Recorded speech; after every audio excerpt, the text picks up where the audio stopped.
How to log in into Finassam employee account. Hey everybody, welcome back to Login Joints. In today's video, I'm going to show you how you can do so.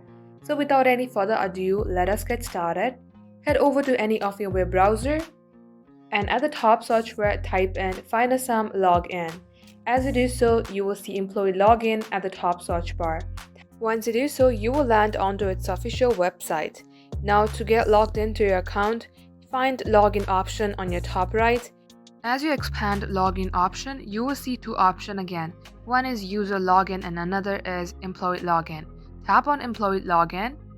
Now at this section, just enter your mobile number or email address and at the next box, type in your password. Lastly, enter the CAPTCHA shown and tap on to log in. And if your credentials are correct, you will get logged into your account.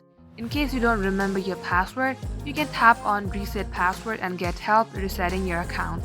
That is how you can do it. Thank you for watching the video till the very end. If it had helped you in any ways, then do like and subscribe. We will be back soon with more tutorials like this. Till then, hit the subscribe button to never miss an update from us.